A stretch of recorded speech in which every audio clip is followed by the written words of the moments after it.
Molt guapo, però.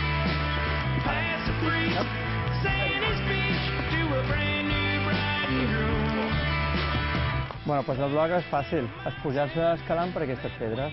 És escalar damunt blocs, damunt pedres, que no són molt altes i que ho pot fer sense corda. Emplees el crash-pad, que són aquestes colxonetes que duim, a ficar-os, caure damunt. Pots anar directe a un bloc que saps que té una dificultat, que l'ha fet un altre i que ja tens referències. Aquí, la veritat és que hi ha un bloc bastant conegut que se diu Antrax, que té diferents opcions, i cap de nosaltres l'hem provat. S'intenta anar en recte, cercar la forma més lògica de pujar, i pot ser des d'un moviment fins a 2, 3, 4, l'alçada que tinguis bloc.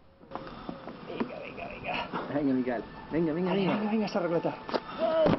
Jo crec que és més complicat l'escalada en bloc, perquè requereix més força, són moviments molt explosius normalment. És bona, David.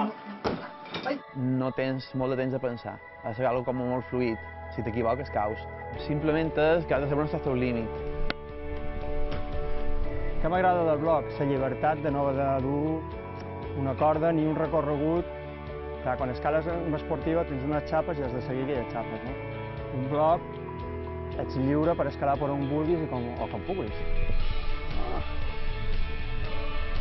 Ni siquiera dus la bossa de magnesi perquè la deixes en terra i és bastant més lliure.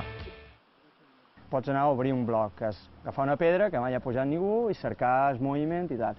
Home, descobrir els blocs per jo és el més guapo. El que m'agrada del bloc és que és molt social, perquè els escaladors estan tots junts en el mateix moment provant, tu proves, caus, prova l'altre. És molt diferent l'ambient que hi ha. Estàs sempre un redol de gent, o tu proves junt, no te passes una hora i mitja escalant una via. Vaig començar a fer bloc perquè tinc 2 fills i per poder compaginar-ho amb ells.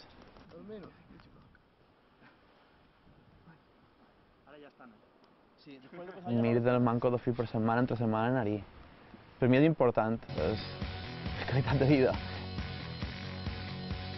Va bé per desconnectar un poc de lo que és la rutina de cada dia.